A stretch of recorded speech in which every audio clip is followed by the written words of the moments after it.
Miss Mitali Bag. নমস্কার। Rail সংক্রান্ত বিষয় নিয়ে বলার সুযোগ করে দেওয়ার জন্য মহাশয়কে অনেক অনেক ধন্যবাদ। শ্রী শ্রী ঠাকুর রামকৃষ্ণ এবং মা শারদাকে প্রণাম। এবং আমি আরামবাগ লোকসভাবাসীর কাছে কৃতজ্ঞ, তারা আমাকে আশীর্বাদ দিয়ে সংসদ ভবনে পাঠিয়েছে। রেল সংক্রান্ত বিষয় নিয়ে সংসদ ভবনে যখনই শুনি তখনই বলা হয় ডাবল ইঞ্জিন সরকার, ডাবল ইঞ্জিন সাঁ সাঁ করে ছুটে চলেছে সব জায়গায়, সব জায়গায় 100% কাজ হয়ে গেছে। আরও শোনা যায় এই সংসদ ভবনে সবকা সাথ সবকা বিকাশ। তাই যদি হয় তাহলে ভারত পথিক রাজা রামমোহন রায়ের জন্মস্থান খানাকুল আরামবাগ লোকসভা কেন্দ্রে অবস্থিত। রাজা রামমোহন রায় যিনি প্রথম রেলযাত্রী ছিলেন, সেই স্থানে আজও রেল চালু হলো না। স্কুলের ছাত্রছাত্রীরা রেলের ছবি অঙ্কনের মাধ্যমে তাদের মনের ভাষা প্রকাশ করে চলেছে। তাদের মনের একটা আশা আকাঙ্ক্ষা যে কবে রেল হবে।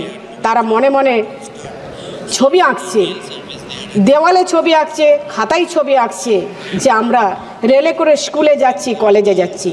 ছাত্রছাত্রী এবং সাধারণ মানুষজন আর কতদিন অপেক্ষা করবেন মন্ত্রী মহাশয় যদি একটু বলেন। পাঁশকুড়া থেকে চন্দ্রকোনা পর্যন্ত রেল অবিলম্বে চালু করা হোক। তার কারণ চন্দ্রকোনায় নাড়াজলে একটি ঐতিহাসিক প্রসিদ্ধ রাজবংশী আছে। সাধারণ মানুষ এবং ঐতিহাসিক প্রসিদ্ধ স্থানকে বাঁচিয়ে রাখার জন্য অবিলম্বে রেল চালু করা হোক। তারকেশ্বর থেকে বিষ্ণুপুর, যেহেতু রেলমন্ত্রীর সামনে বসে আছেন, আমি ওনাকে অনুরোধ করব যে পশ্চিমবাংলার সরকারকে, মাননীয় মুখ্যমন্ত্রী মমতা বন্দ্যোপাধ্যায়কে বারবার আক্রমণ না করে, জমি জট সংক্রান্ত বিষয়ের উপর দোষারোপ না করে তারকেশ্বর থেকে বিষ্ণুপুর রেলের কাজ দ্রুত করা হোক।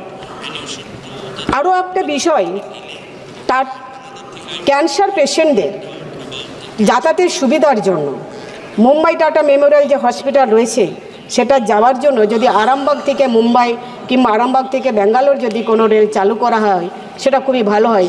যদি সপ্তাহে 2 দিন অন্তত হয় সেটাও খুব ভালো বিষয় হবে পেশেন্টদের জন্য। এবং স্টপেজ অবশ্যই শেওড়াফুলি, তারকেশ্বর, আরামবাগে যদি হয় তার মতো কোনো ভালো জিনিস আর হতেই পারে না।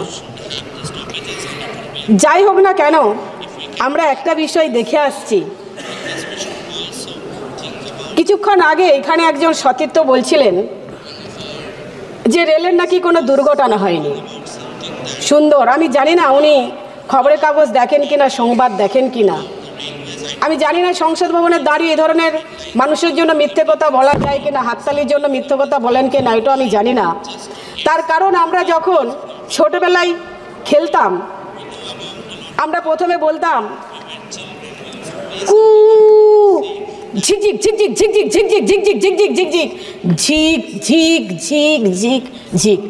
আজকে ডাবল ইঞ্জিন সরকার করে যারা চিৎকার করছে, এক minute, just a minute, double engine সরকার করে যারা চিৎকার করছে, এখানে কিছুক্ষণ আগে একজন বন্ধু বলে গেলেন সেই ডাবল ইঞ্জিনের হাল যে কতটা ভালো কি মন্দ আজকে মানুষ কিন্তু বিচার করে যাচ্ছে।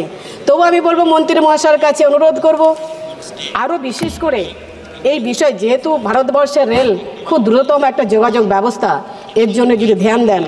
আর যেতে যেতে আর একটা কথা বলি যে পেশেন্টের জন্য যদি টিকিটগুলো একটু তাড়াতাড়ি কনফার্ম করা যায় তাহলে পেশেন্টদের বাড়ি খুব উপকৃত হবে সেই পেশেন্ট পার্টি। যাই হোক, আমাকে আরেকবার বলার সুযোগ করে দেওয়ার জন্য অনেক অনেক ধন্যবাদ। নমস্কার। Thank you.